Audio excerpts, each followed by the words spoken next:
আজ এক দূরদর্শী আর খুব বুদ্ধিমান রাজার কথা বলবো।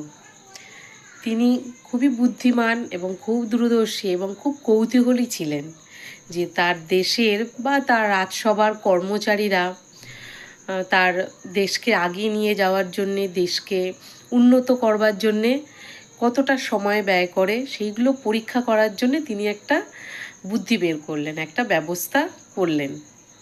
তিনি একদিন রাস্তার মাঝখানে একটা বড় পাথর রেখে দিলেন এবং দূর থেকে লুকিয়ে লক্ষ্য করতে লাগলেন যে কে সেই পাথরটাকে সরিয়ে দেয়, রাস্তাটা পরিষ্কার করে।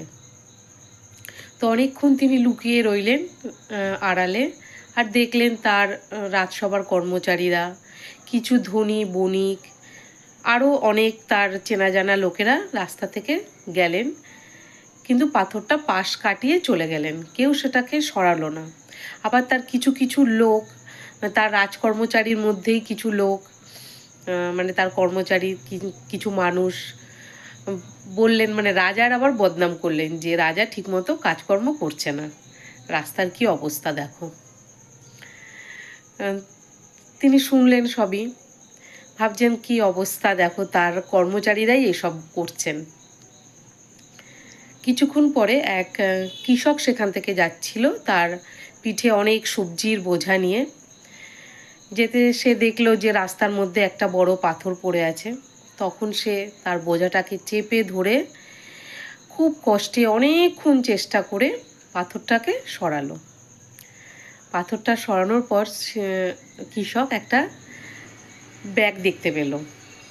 ব্যাগটা খুলেই অনেক স্বর্ণ মুদ্রা আর একটা ছোট্ট চিরকুট পেল, যেখানে লেখা ছিল যে এই পাথরটাকে সরিয়ে রাস্তাটা পরিষ্কার করবে, এই জিনিসগুলো তার। সে খুব খুশি হয়ে নিয়ে চলে গেল।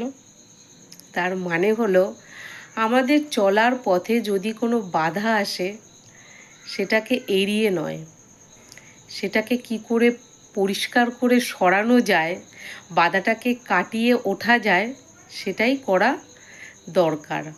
হয়তো বাধাটাকে আমরা কাটিয়ে উঠলে হয়তো নতুন কোনো পথ পাবো, ভালো কোনো পথ পাবো, সেটাই করা দরকার।